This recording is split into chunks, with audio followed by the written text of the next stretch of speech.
waiting for an invitation to arrive.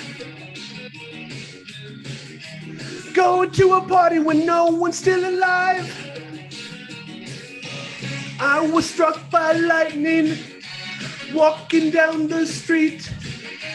I was hit by something last night in my sleep. It's a dead man's party. Who could ask for more?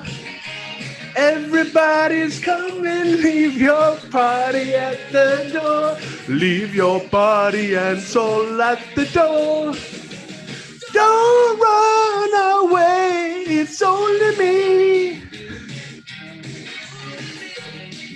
Hello. Welcome to the Greatness Machine. I'm your host, Darius Mirshahzadeh, and boy, do we have a special guest for you today. Hello, Stephanie. Hi. Hi. That was fun. Do you like Oingo Boingo? I didn't know. I mean, I know you're from down under, but that's not exactly down. It's not your neck of the woods. Was that even familiar for you?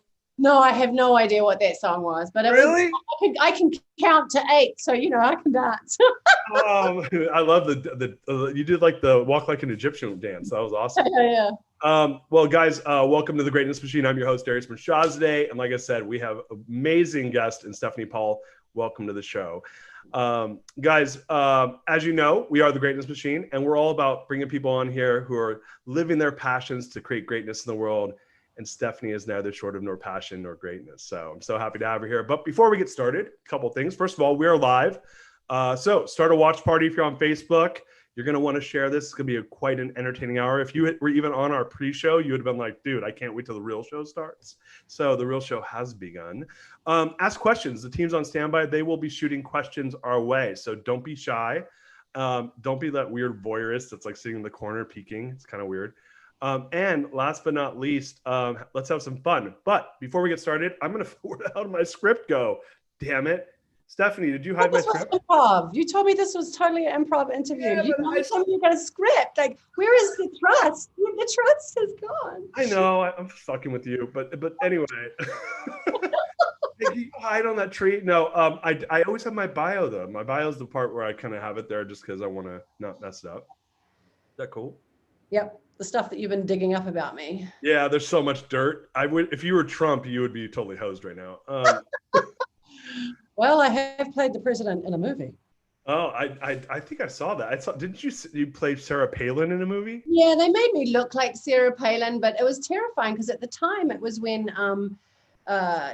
Tina Fey was doing all that amazing comedy work around her, and I remember saying to the director, like, do I have to be Sarah Palin? And he's like, oh, no. We're just making you look like Sarah Palin. He goes, it's a representation of a parody of presidents. So he's like, you can be whoever you want. So I actually studied George Bush Jr. And if you, in the movie, a lot of my mannerisms are very similar to his, because I thought he was physically the funniest president that I had seen and researched. So that's how do you? I want to give your bio, and then I want to come right back to this conversation. Okay. So obviously you're an actor, a former actor. I don't know. Once you're an actor, you're always an actor, right? Isn't that how it is? I think so. You're always performing somewhere. Right. So actor, entrepreneur, founder at Stephanie Paul Inc., coach, speaker, comedian, improvisational superstar. You've spoken on stages all over the world, but most notably, you are now a trainer with a knack for connecting people in meaningful and engaging ways from the boardroom to the showroom. And I read that you're a laughter yoga trainer. Yes. So you don't know this. Before I sang on the show, which now is my shtick, I used to make people do yoga laughs. So you being a laughter yoga trainer, can you train me for like 10 seconds? Well, okay. So first of all, the first rule of laughter yoga is feel no pain, do no harm, right? Okay. So, and yoga essentially is pranayama, breathing and movement. So all we're going to do is move, and we're going to add some laughter to that. So most people assume that laughter needs some form of humor or joke in order to do it, but it's an absolute lie. It's not true at all.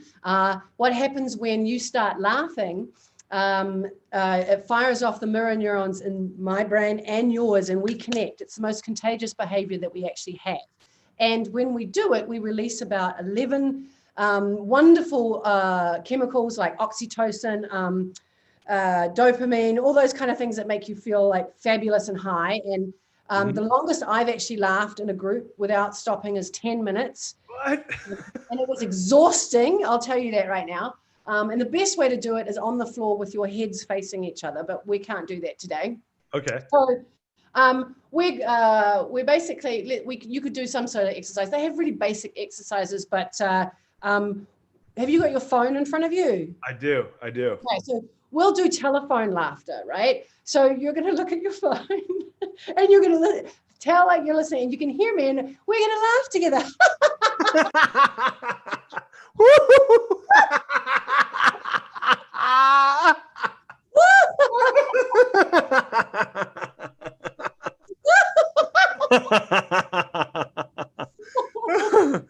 Oh, we get to the end of that and we go, very good, yay! And that's how we end an exercise. So there you go. I love that. So my favorite part is it feels like I just did drugs. Not that I've ever done drugs. Well, you know, it's really, I wouldn't know about that either. Nope. It's kind of interesting because I had a woman once, she said to me, can you do some, like you just said, laughter yoga with me? And I kind of wanted to intensify it for her. And so because, you know, she really was sort of a non-believer. And I said, okay, let's do this exercise. I said, check in with your body. Tell me, just sort of close your eyes and breathe gently and just, how do you feel? Are there any aches and pains?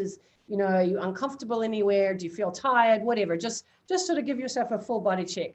And when she sort of done with that, I said, okay, so now what we're going to do is we're going to hug each other and we're going to laugh. So I'm going to start laughing and you're not going to be able to, you know, even if you feel stupid, you're still going to keep laughing. She's like, okay, so, and we had somebody time it for a minute. So we hugged each other and we laughed for a minute. And then when the timer went off, we broke. And I said to her, how do you feel? And she goes, oh my God, I'm high. She's like, I feel euphoric. And I'm like, it's awesome, right? Yeah. Oxytocin, dopamine, serotonin, just all the big soup. Yep. I love it. Yeah. You know, so like last year I had this like brutal fucking year. I mean, it was like really brutal. And so I don't remember where something came like to my brain where I was like, I'm just going to ask he was 5 at the time, I guess, maybe 6, my 6-year-old. I'm like, hey, come give me a hug. And I would make him give me like 10 hugs a day and I swear to God, I would go from like not feeling good to actually like, to your point, not 100% euphoric, but I felt good. And I was like, oh, I'm just hacking my chemical, serotonin, touch releases serotonin and oxytocin. Oxytocin, right. Yeah. But you can, dopamine is the most addictive one of all those ones in there. And I'm going to say this wrong because it's one of those big long words, but it's like acetylcholine, something like that. When we release that chemical, it either happens at trauma or it happens at euphoric, like high laughter, that kind of thing. And if you want to change a belief system, a mindset, a habit, you kind of want to get that drug involved. Wow. And then you want to bring out the dopamine so that with each little win, you give yourself a hit of dopamine. And you can get that chemical to release when you're basically what happens, it shows up at a heightened experience, right? So it's like, bang, wake up, see this, remember this. And so you can get that back when you meditate and breathe in certain ways. So it's one of my fun techniques to use with clients who are working on different habits, changes, mindset, belief system, those kind of things. That's so cool. So let's chop that up. Let's get into that. So you were a performer for many years and I guess, you know, did a lot of stuff. It was amazing because I was introduced to you from the perspective of what you're doing now. And if I just go to, you know, your Stephanie Paul, is it like corp or something.com? It's StephaniePaulInc.com. Inc, sorry. Which is like very oh, StephaniePaulInc.com. It's like very businessy. Very serious. It has like a briefcase attached to it, right? so I open the briefcase up. I'm like, oh, okay. Like TEDx, you know, you and I had a conversation of how you did a TED in Iran, like you're training speakers, you're executive producing events, you're working with corporate individuals to help them, you know, put together their keynotes, like very, very businessy, right? And then I start digging and there's like just so much gold. You gotta have fun, right? Oh man, I was like, dude, you need to open the briefcase up and show some of that stuff off, because that's some cool stuff. So yeah, tell us your background. Like, how did you? We know where you are right now, and I want to go there. That you're doing this really businessy, Okay, amazing I'll stuff. go back. I'll go back in the history. I'll go back. Yes. Go. So, I started dance at the age of 4, and I did that for 12 years. I started drama at the age of 10. I started professionally working at the age of 16 as an actor. And I was also a professional dancer for 2 years, from 16 to 18. And when I sort of, I also modeled around in 8 different countries around the world, but honestly, I don't like telling people that. Yeah, it's no big deal. Just modeled in 8 countries around the world. The only time I ever got canned from a job, and that's a pun actually, because it was a Versace runway collection in Milan, and I got canned because of my cans. They were too big. What? Wait! They fired you because you were too curvaceous? My cup size was too big. They wanted like coat hanger models. So yeah, this was like what's her face? The girl from the UK was very popular for that. We don't know names. Remember, we were joking about that. Oh, yeah, no, I have no idea who you're talking about. Kate Moss. Oh, yeah, I actually met her. She wasn't very nice when I met her, but I don't want to go down that road. I was at a party one night in Paris. But anyway, I'm not name dropping. It's not. Yeah, this one night after my Versace runway where I got fired, Kate Moss and I got into it in Paris.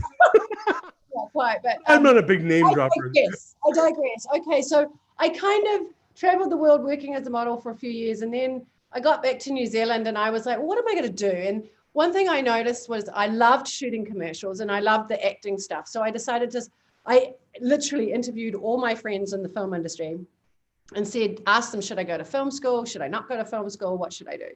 And basically they all said, either way, you start at the bottom. And a lot of them thought film school was a waste of time because you learned a lot more on set. So I decided if I wasn't working in front of the camera or on stage or whatever, I was going to be behind the scenes. So I worked as an agent for a couple of years. I worked in lighting. I worked in locations. I worked in catering. I worked in wardrobe, makeup. I did everything except for sound. So if I wasn't here, I was, back there doing something. And I learned how to produce. I got a couple of mentors that were producers and directors. And that was sort of what I did. So I was on both sides of the fence whenever that's how I made my money for many years. And then I went through a divorce, and at the same time, I sort of wanted to get out of Hollywood and move to the beach. I wanted to get out of my marriage too. So I just it wasn't like, it was just, everything was superficial around me. And I'm like, that's not who I am. And I kind of had this tool set or skill set that I wanted to figure out a way to give it to other people so that, many people say you're given your gifts and you've got to give them away. And I absolutely believe that. So I moved to the beach to lick my wounds and figure things out and start to learn to understand myself and how I got to this place. And I was writing for a publication in Europe. I was doing a lot of comedy and travel coverage. And I was teaching an acting class in a local town. And one of my students was a professor at Chapman University, and he said to me, you should do this in the corporate world. No, don't be ridiculous. What the hell do I know about the corporate world? And he's like, no, seriously, like the corporate world needs to learn how to connect and be entertaining, engaging, and all that kind of stuff. And never really thought about it after that. And then they did an article in the local newspaper about me because where I live, San Clemente, they've got Nixon and the presidential and I play the president of the United States in Iron Skies. We talked about earlier, the Palin-esque character. And they thought that was cool, and the movie was coming out. So after that article was released, I got my first 2 clients in the corporate world. Nice. They contacted me and were like, hey, can you help me with this? And I was like, sure. I have no idea what I'm doing. But, and then I realized that I could do it. That gave me the confidence to move forward the next step.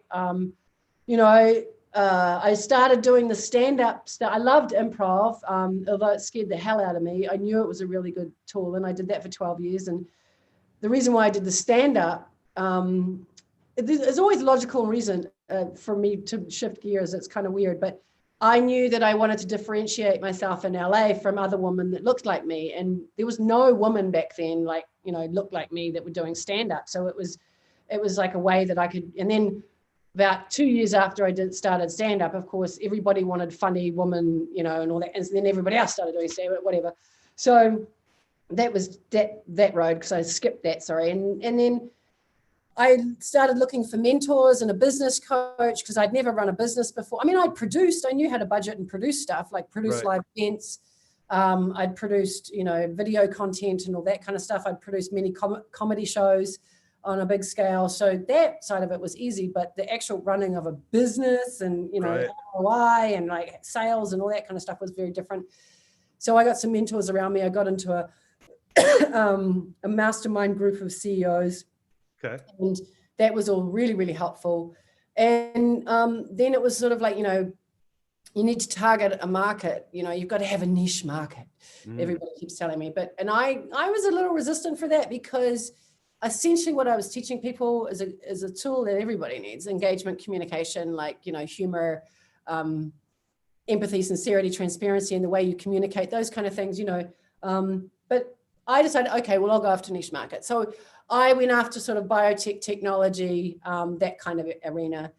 And I knew to go after that market, first of all, I was going to have a lot of clients, because a lot of people are very dry, data-driven, you know, science. And the other thing is that because technology is always moving forward, there was always going to probably be work in that area for me. Right. And but I knew I couldn't just show up to a bunch of scientists and tech geeks and say, hey, I'm going to teach you some acting techniques and it's going to be funny. So that's when I started going down the rabbit hole of the science and the biology and the neuroscience behind why all the entertainment stuff works. And I am having so much fun in that area, learning all about that kind of stuff.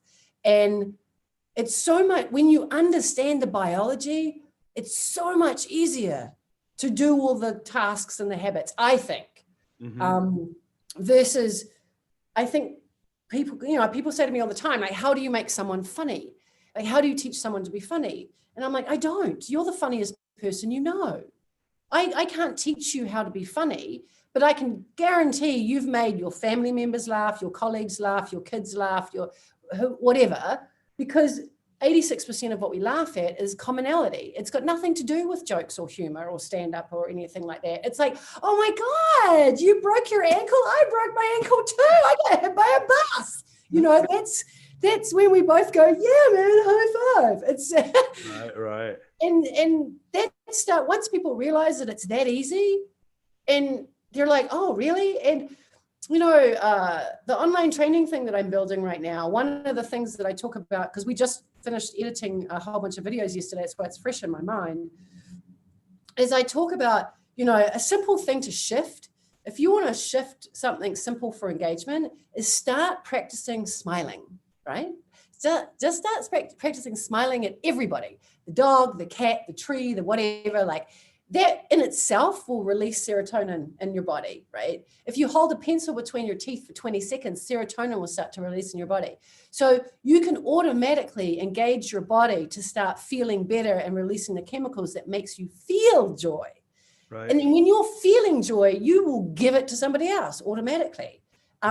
You'll energetically lift the room and you choose to do it. Our emotions are our choice.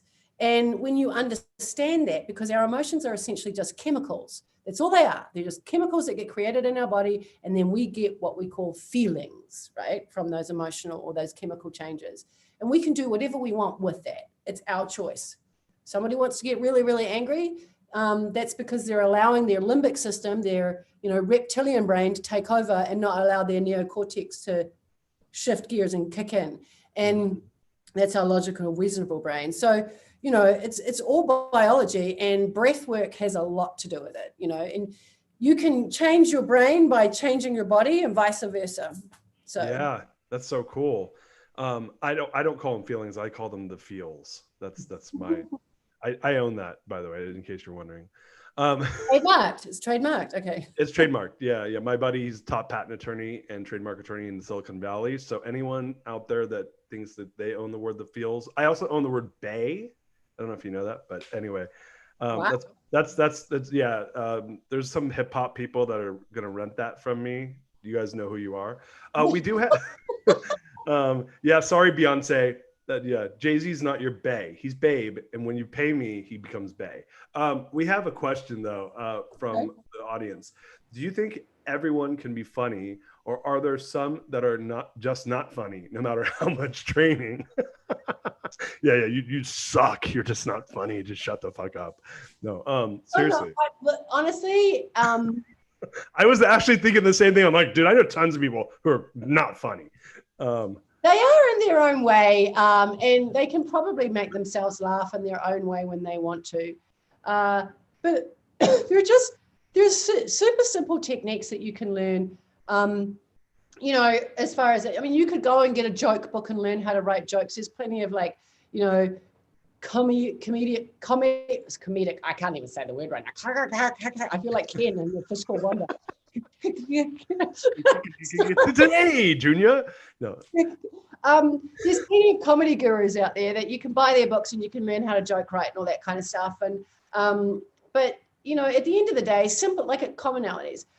I get a laugh every single time I do this, and I talk about it every single time I get interviewed because it's just so simple.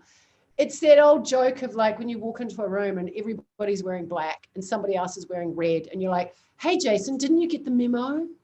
You know, and everybody laughs, including Jason. And it's, you know, it's just this weird thing, but it's commonalities. And when you start acknowledging that, or, you know, do something as simple as like walk into an elevator filled with people, not that we're going to get that right now at the moment, but, you know, and turn around and be like, you know what, it's much nicer, this view, you know, and just, and people will just be like, oh, that's kind of weird, but they smile because you're doing something, you know, it's entertaining. It's just simple little things like that. You don't have to have extraordinarily talented writing skills or anything like that. You just have to have joy and be willing to have fun and play. Our brains love play. You know, there's a bunch of studies around, and I started learning all this with the laughter, because I'm a laughter yoga trainer and leader. So there you go. I'm training. My bad. I didn't give you what you deserve. Yeah, leaders are here and trainers are here. So I'm studied both. Is there like a grand master above that? Well, Dr. Kataria in India, he started laughter yoga. Oh, cool.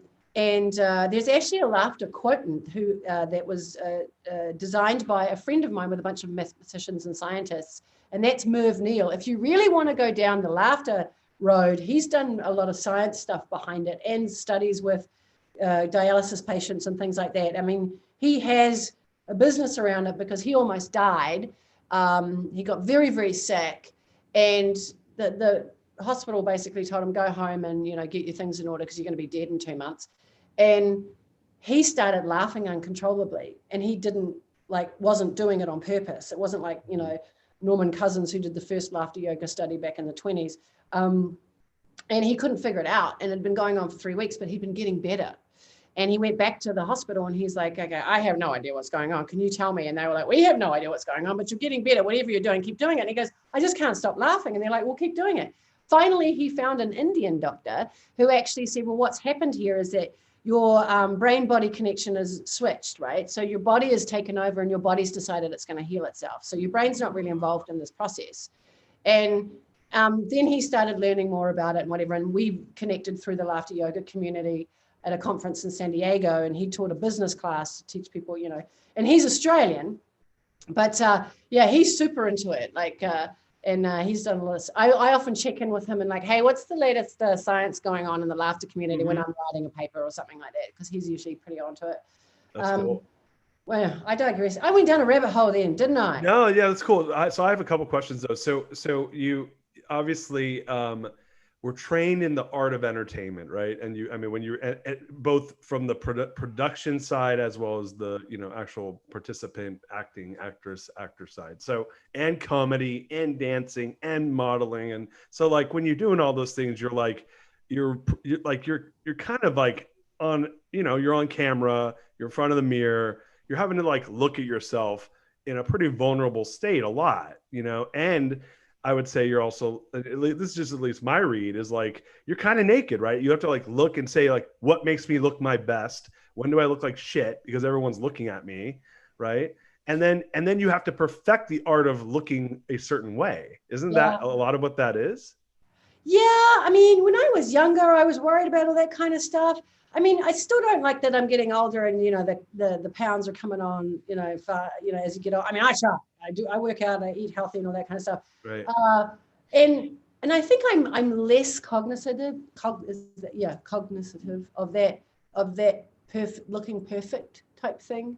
And I'm more interested in actually engaging and connecting and, I suppose you say doing my job, achieving the task at hand. I remember when I was modeling and acting and stuff and on camera, I would often, if I wasn't happy with my wardrobe or my hair or whatever, there was only one time that I complained about the wardrobe and I was like, I am not wearing that fucking dress.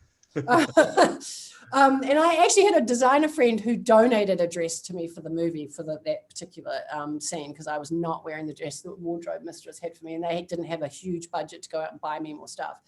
But most of the time, my attitude was if the client was happy, I was happy. Right. The reason I brought it up though was that when you're trained, obviously you got comfortable with doing it, but from that training to then move that into private enterprise, right? Now it's because I'm asking from the position of an executive and CEO, that when you come into a room and you're watching how someone presents to each other, how they're interacting with each other, I got to assume there's so many nuances to the way they're standing, the way they're sitting, their eye contact, all these things that you just probably after decades of doing this, you just knew it, right? Mm-hmm. Now you're in a room full of people that have zero awareness around this, unless they have very, very just high natural intuitive communication skills. And so when you walk into a room, and because I see this, right? Like I actually think I have pretty high intuitive communication skills. At least I tell myself that. Maybe I'm wrong, but belief system is everything. Belief system is everything. Yeah, it doesn't even matter if I don't. I still do. But I noticed lots of people, because most people are very self-involved, and depending on their level of empathy and EQ and all those things, and then training, they may or may not know how are they meeting people where they're at. And when I hear you talk about the things you're doing, I'm hearing you teach people to bring themselves where others are at so that they can connect and make connection. Can you talk about that a little bit? Yeah. Okay. So there was a study released in Forbes magazine, which I found really interesting. It was a few years ago now. And it was from a research study done at, I think it was UCLA. I'm remembering off the top of my head. And they were looking for what people found as likability traits in other human beings.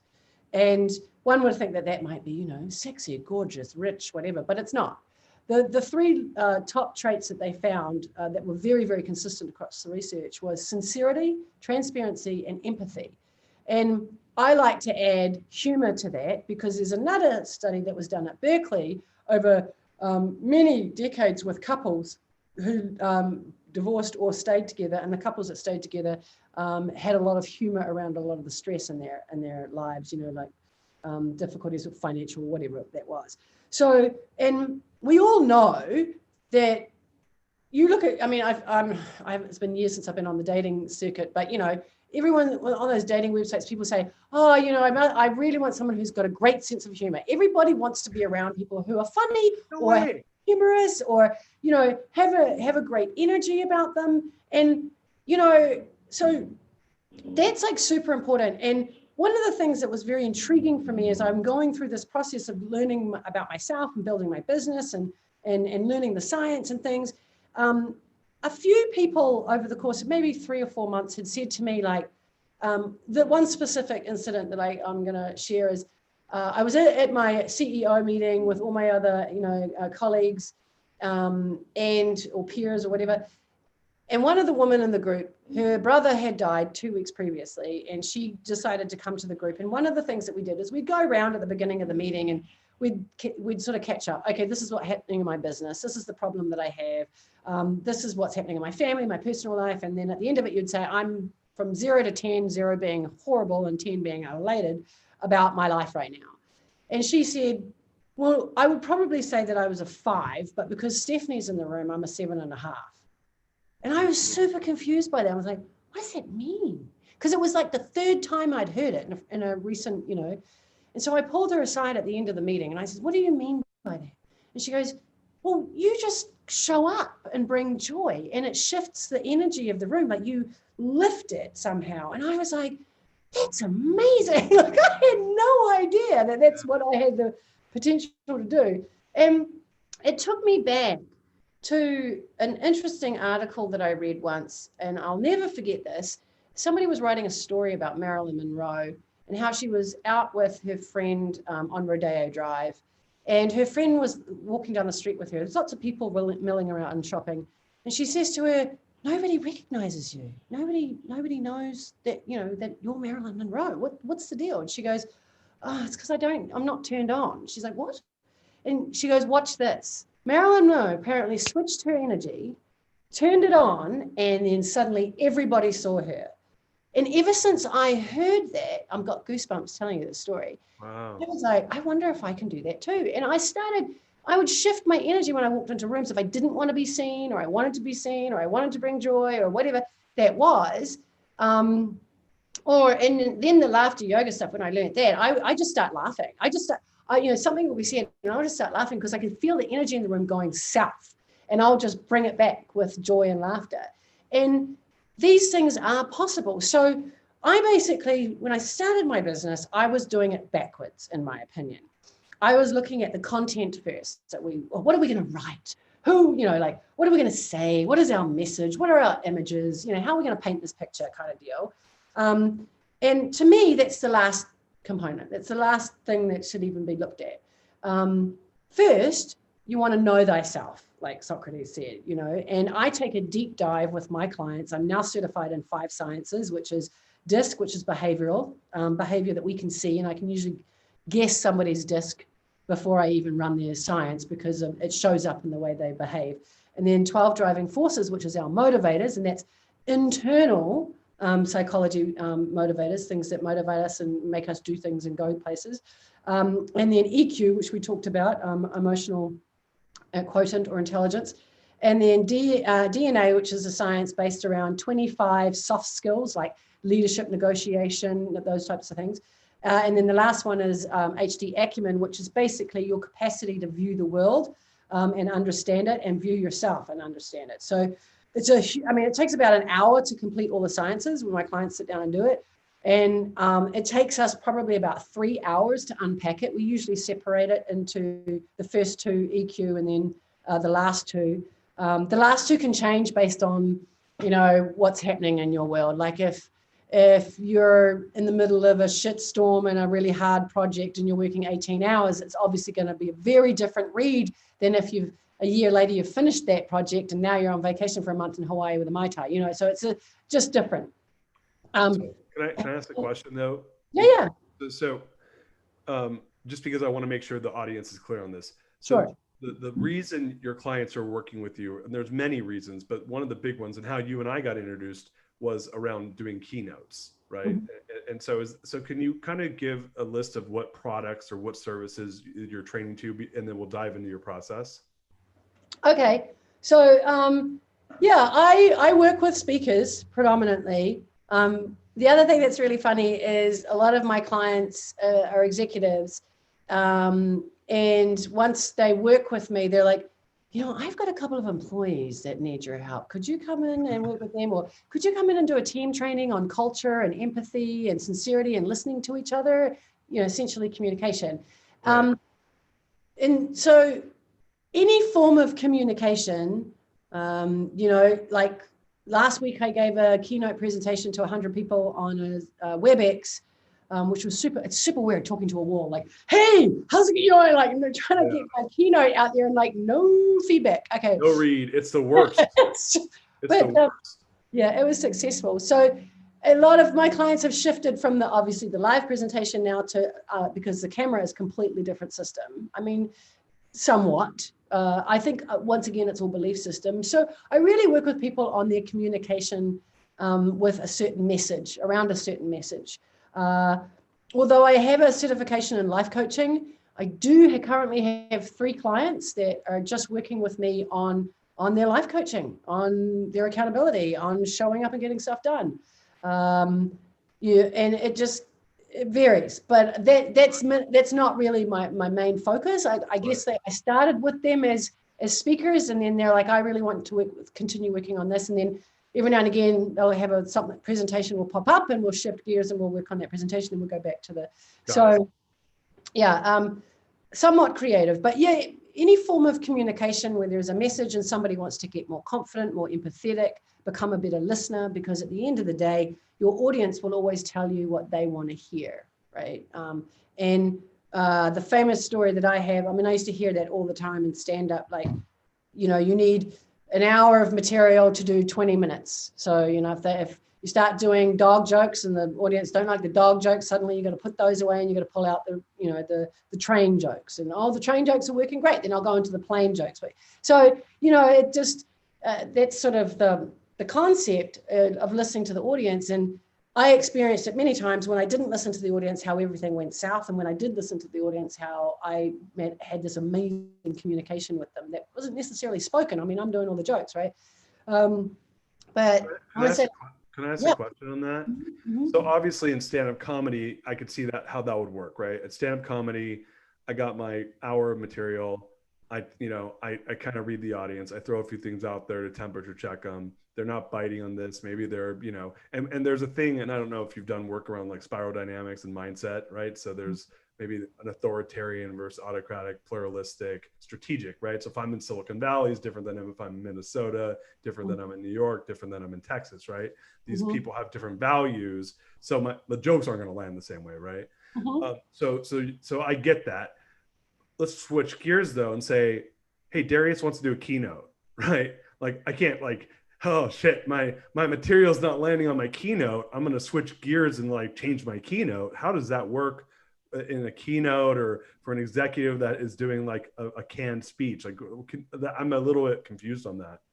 Yeah, well, so essentially your audience is probably there because they want to be, because they've paid for the conference, or they've chosen to come into your keynote versus another person's keynote, or whatever. So we'll go from the perspective, because with comedians, you don't always, you just pay the ticket, you go, you don't necessarily always go to see Eddie Izzard, right? You might just not know who's in the lineup that night. But think of it from the perspective that your audience has basically chosen to be there. So I've never experienced an audience who want you to fail, right? Who are like, oh, I hate that guy, so I'm going to do his whole presentation. The worst. It sucks, That's we know that about our employees if they're forced to sit in your presentation. But so we're coming from the perspective of the audience want to be there. They're super interested in what you have to say. So then you know who your demographic is. So you want to understand that demographic. So and so you clearly come up with content and you talk to that demographic in a way that they understand, figure out what their jargon is, know what their language is. Know what they're going to want to hear, understand what's cool in their environment, like what gets them going, what makes them go, yeah, like certain, even like accountants, perfect example. I've got a client who his keynotes are often to accountants, right? Super boring people generally. But funny. So, yeah, really funny, very funny accountants, especially with numbers. And we developed his presentation with humor in it and all that kind of stuff for accountants, right? I did a deep dive with him, like digging through his experiences with accountants. Okay, what are they like? What kind of questions do they ask? When do they go for the jugular? When you've got information, like when do they argue with you? So we were able to pull out essentially content that he's heard from them in the past from his experience, right? So the way that works is that you do your homework. You don't just show up and throw toilet paper at the wall and hope something sticks. And that's where the conversation is, because he's heard this, heard that, heard this, heard that, heard this, heard that, pulls out the things that are nuggets that he can turn into really juicy stories and information so that they essentially feel heard, because he's going, what about this thing? Oh my God, yeah. And I've experienced this. Have you experienced it? Oh my God, yeah. See, that's how the conversation goes when you don't, you have to do your homework.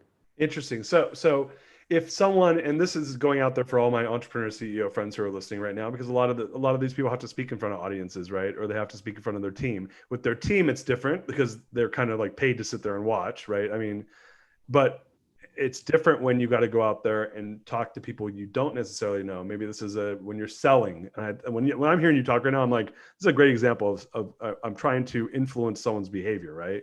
Mm-hmm. So whether it's a sales prospect, whether I'm trying to go get a job, whether I'm trying to win over an audience, whether I'm trying to win over someone I'm trying to date, it's getting to know what is it that they care about, is what I just heard you say. And then picking my message, doing your homework, to your point, to pick my message to resonate with them so I can get their attention and keep their attention.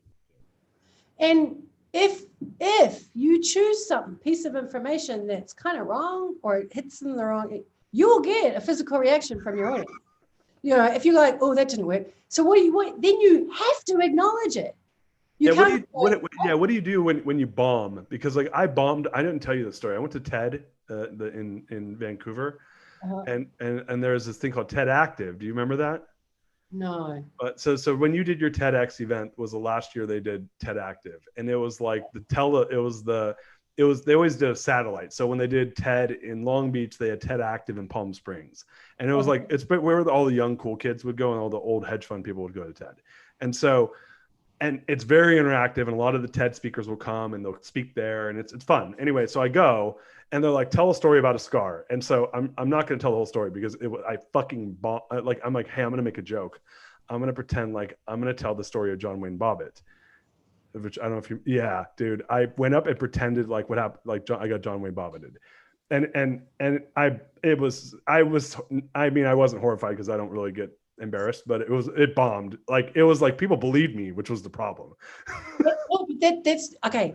Interesting point. When I was going through my divorce, another friend of mine, comedian, he was going through a divorce, and I tried some divorce material, and it totally bombed. And when I got off the stage, he pointed out to me why. He goes, "It didn't work, did it?" And I was like, "No." And he goes, "You're too close to the pain." So that when you talk about stuff that, see, what you experienced was your audience had an inordinate amount of empathy for you. Oh. That's why you bombed, because they were horrified that this happened to you and they believed you. So you're obviously a good actor, but you got to be real. You got to let them in on the joke, or they're just going to be like, because the things that we laugh at are negative things. They're not positive things, right? But what you were talking about is something horrific. It's hard to make a joke about, the Holocaust. Yeah, I mean, not that was a Holocaust, but for one individual penis, that was the Holocaust. Yeah. That was the Holocaust of penis jokes. By the way, guys, don't ever joke that you got your penis cut off in front of 500 people. They'll believe you. I will. You want to know the funniest part of the whole story? Was the next guy that comes up. The next guy that comes up, I just can't believe this happened. He tells the story about when he was a baby and he starts taking off all his clothes and he has scars all along his whole body. And that basically his mom had to like cut like the pus out of his body and like suck it out with her mouth or something. And that he was scarred from head to toe, and his mom saved his life. And in the middle of doing this, is like crying his eyes out, and the whole crowd stands up and cheers. And I go to my buddy, I'm like, I am so fucking happy he just went next because no one remembers what I just did. So, yeah, it was awesome. I was like, whew, good thing. And he did it in like Spanish. He's like, mi abue, mi mama. Like he starts speaking Spanish and shit. And I was like, oh my God, it was very helpful that they had lots of empathy for him as well. But his was true and mine was a lie. I did not get my penis cut off. I swear. I have 2 children to prove it, okay? Yeah, well, maybe you got bobbited after the... Hey. That didn't happen. Testicles, right? So that's where they can inject the testicles and take the sperm out that way these days. None of that shit happened to me. You're taking this in the wrong direction. I go down a rabbit hole. Not a lot about. I'm whole. I did not get. All right, we're moving on. Okay. So yeah, when people are bombing though, and you're giving some advice on how do you unwind that when you're Yeah, bombing? so let's say you deliver a piece of information, or you deliver a small story or something, and it doesn't bode well with the audience. You'll know if you are listening to the audience and you're watching their reactions. You will know. You know, behavioral experts believe in some cases we have over 4,000 behaviors, and the interesting thing is we can often do the poker face, but it'll pop out somewhere else on your body. Oh. And so if you know a lot about behavior, you can see it come from another area of the body. And 9 times out of 10, you'll get a general understanding if the audience is offended as a whole, because they'll do something like, oh, you know, there'll be a sound, there'll be a shift in chairs. Something will happen, you know, if you do something funny, they'll laugh. So I'll never forget, I was at this wedding. It was so amazing. It was on Tiburon, on the top of Tiburon Mountain, and it was off a cliff, and they were standing down by the cliff. And it was really funny because the bride wasn't crying, but the groom was, and so was the celebrant who was marrying them. So the 2 dudes were crying, and the bride was standing there going, "What the hell is going on?"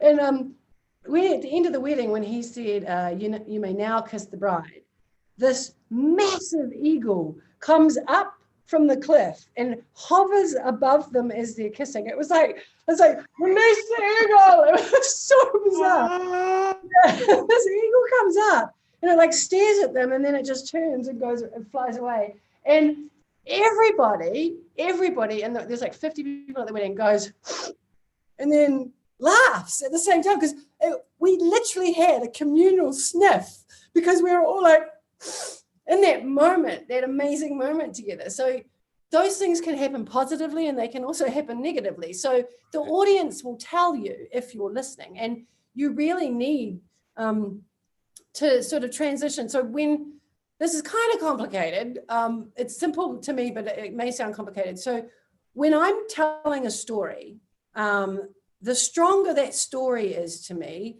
the stronger the visuals will be in my head. Okay, so if the story's not real, I've got to make that stuff up. So I've got to create a history and visions and people and taste and smell and all that kind of stuff to trick my brain into really believing the story. But if the story is real, it's really easy to tell the story because I have all the visions and the feelings and stuff. So when I'm telling that story, if I'm telling that story well, and I'm super filled up with all the imagery and the sensory and all that kind of stuff, you as an audience member will see the story in your own way in your brain, right? You'll see San Francisco Bridge, Golden Gate Bridge, you'll see the fog around it, whatever that is that I'm talking about. Even if you've never been there before, you'll create a thing if you've never seen it. Right. So that's mirror neurons working, right? And now I have completely forgotten where I'm going with this because I was so into, oh, that's right. So what I do when I'm working with my audience so that I don't get too caught up in my story, because I really see it, like to the point where I almost don't see what's in front of me. I'm in my head and I'm picking the apple off the tree, and I'm actually seeing, you know, like I'm super connected to it. So I have to go backwards and forwards between audience and story to check in, right? Come out of the story and the visuals, check with the audience that they're on board. You know what I mean? Yeah. Okay, cool. Go back. So I sort of do this transition biologically as I'm working and speaking with an audience. And what's interesting is, like, with the virtual stuff recently that I've been doing, if I can't see the audience, I'm imagining them. Oh. Right. And I do stuff like to engage them. I'll say stuff like, hey, you know, let's have a super interactive conversation here. And they know that it's complete BS because I can't see them. And I'll be like, so raise your hand if you're wearing your pajama pants. Yes. Okay, good. Got your coffee or water, like what, you know, and I'll be like, okay, I'll ask them a question. And I'm like, I want you, because if we were live together, you know, you'd be yelling this back out to me. So just yell it out at your computer screen, like I can hear it. So I'll ask a question and then I'll lean in for the answer. So I'm like, yeah, okay, okay, good, great. But that's not the answer. This is the answer. And you know, so there's stuff you can do if you're having fun with yourself. Your audience will, in their own way, have some fun too. even in a virtual thing. My standard, I mean, I should tagline, trademark this line, as I use all the time, is that if you're not having fun, neither is your audience. Yeah, I'm sure. You're in a shitty mood, so is your audience, and you will take them into that mood with you. I had a client who basically, she gave me a 20-30 minute presentation to analyze for her. That's another thing that I do. If you want to send me video footage, I will analyze it, like time code it.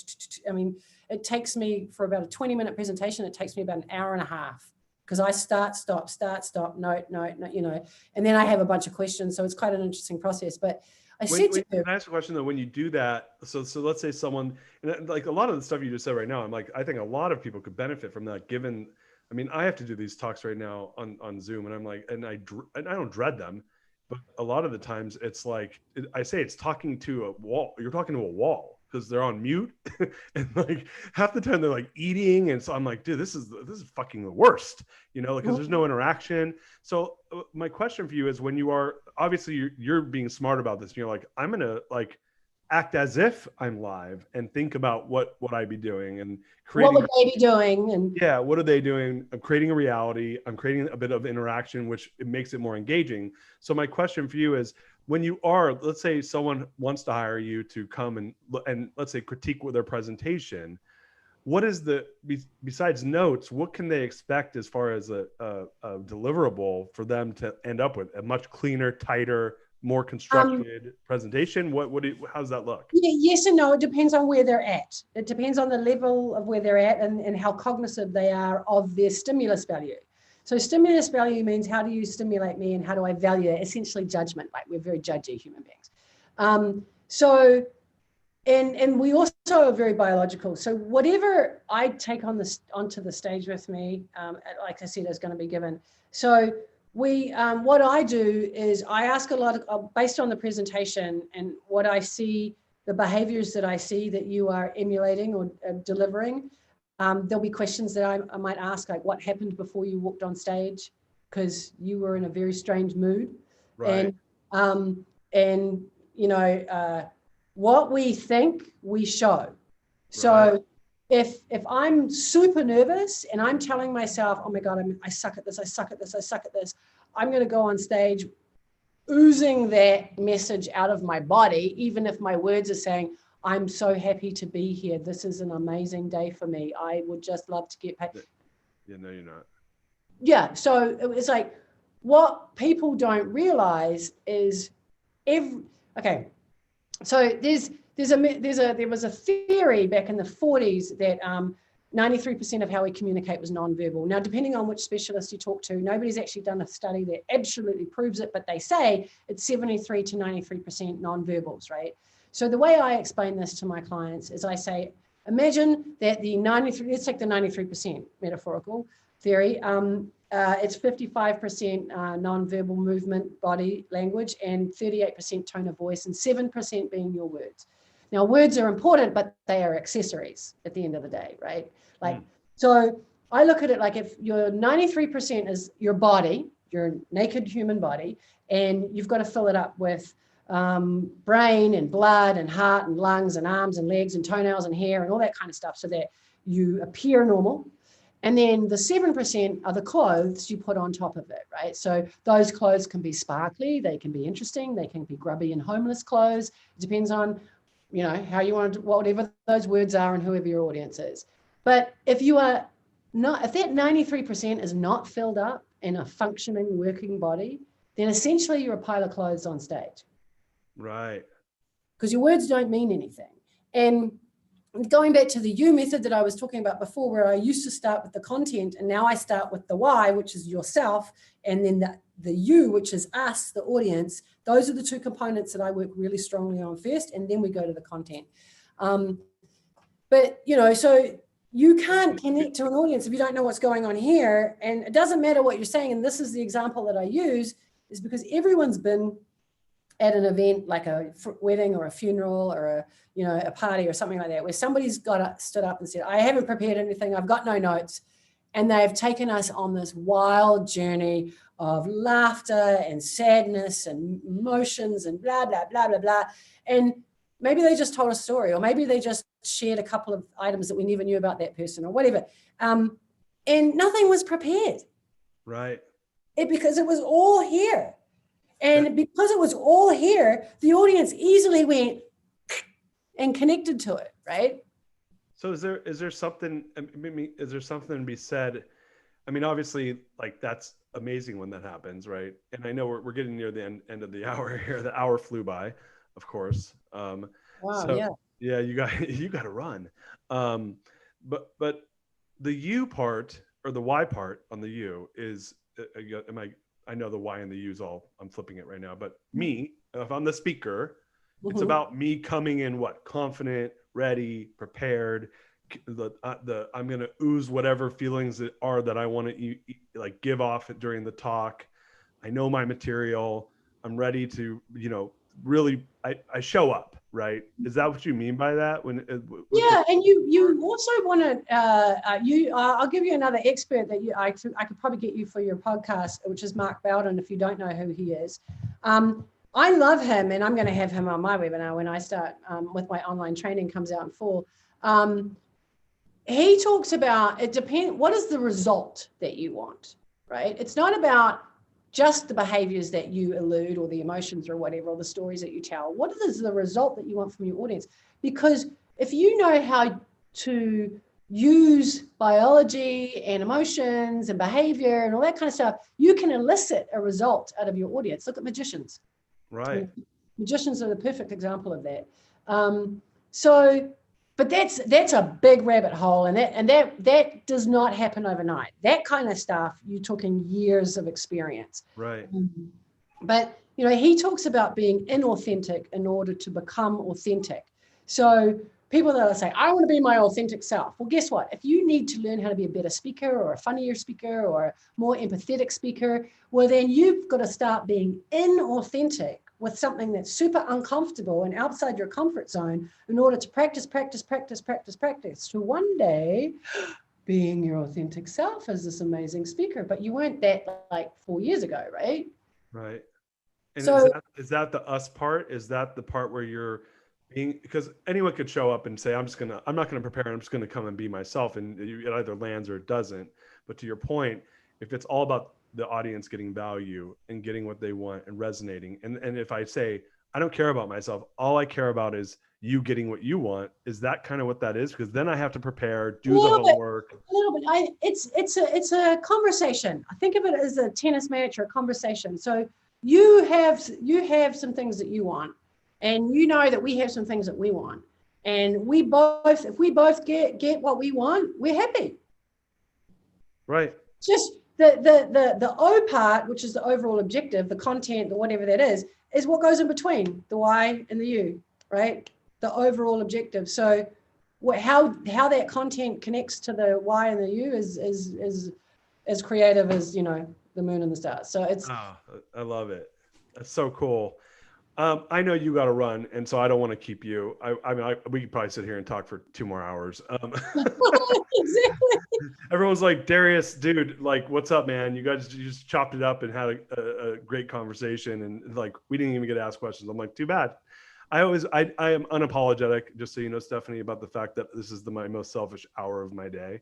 So screw all you. I love you, but screw you. So yeah, like, look, you're working with executives, you're working with speakers, you're working with coaches, you're working with people to help them elevate, get their message across, whether it's on the stage or on Zoom, or, in COVID times in their basement on camera. But it sounds like you're, and by the way, everybody, like she came to me from Mr. Mike Cato, who was on the show, who we all know is freaking amazing. So I got introduced from Stephanie, from Mike. Mike, I love you. And really think Mike's listening to this right now? He's so busy in his own world. I don't even care if he is. I still love him. But you guys, so obviously, why don't we go back through, how do they connect with you? Where do they find you? Your trainings come out. Give us some info on that. And let's get. Of course. So I have an online training that's coming out this fall. It is called Executive Storytellers Academy, or the Executive Storytellers Academy. The website is executivestorytellers.com. Well, Facebook group is, executivestoryteller.com. No S for the website. Okay. Executivestoryteller.com. The Facebook group and the Instagram is Executive Storytellers, because that's where we're all coming together as a group. On those Facebook and Instagram, and my LinkedIn is Stephanie Paul Inc. INC. You can reach out to me there. But we're starting in sort of late September to amp up the marketing for the online training program. There's a plethora of options around it, from just straight virtual videos and content, and there'll be other options where you can send in videos that I analyze and give you feedback. There'll be you can have one-to-ones with me. We'll have a Facebook Live Q&A, once a week. There'll be some free online trainings and webinars and things like that where people can just come in and hear some more stuff about communication. And so I would love to, and I have a survey. So I'm like loving to hear right now what everybody wants to learn or understand or know more about. So if you reach out to me, I'll definitely be able to send that survey to you too, or answer any of your questions. And I have a book. I have an ebook, which is called The Why Guide to Story Hacking. And that is also at executivestoryteller.com. And if you want to purchase it, it's only an 85-page book, but it basically breaks down storytelling. I am offering a discount code. If you use capital H, capital A, capital C, capital K, hack with the number 4 and capital U, it'll give you $5 off the book. Cool. You guys, so hack for you is the discount code for the ebook, executivestoryteller.com, and stephaniepaulinc.com. So we got all those. We'll drop those in the comments section so you guys can find that. If anyone's not on Facebook, you can go to Facebook and see it. Man, so much love here. I had so much fun. This is really cool. Thank you so much. Thank you. You guys, what a great conversation. So much to learn from this Renaissance woman. My gosh, I feel like I'm always so happy after my show. You're gonna make me blush. My oxytocin is just pouring out of me right now. I know. I'm like, whoo. You guys, we got one more show tomorrow. Bob Glazer's coming on to promote his new book, Friday Forward, which is awesome. It's out this week on Amazon. I'm so grateful to Stephanie. Thank you so much for being on the show. I had fun. Thank you for having me. Yeah, and stay on for 2 minutes because I want to debrief with you really quickly. But guys, look, you know what to do. Share this. Follow us at The Real Darius M on Facebook. Go to my website, therealdarius.com. Sign up for the newsletter so you can get the updates on who the speakers are. We got book launch. Boom! Book's coming out. Woo! A week from Tuesday. I can't believe it. Holy fuck. And last but not least, subscribe to the YouTube channel so you can get the updates after the show in case you miss it, because I do a lot of shows and sometimes you guys are busy. Besides that, love you. Thank you. Stephanie, you are amazing. I really appreciate you being here. Oh, thanks. Peace. See you guys.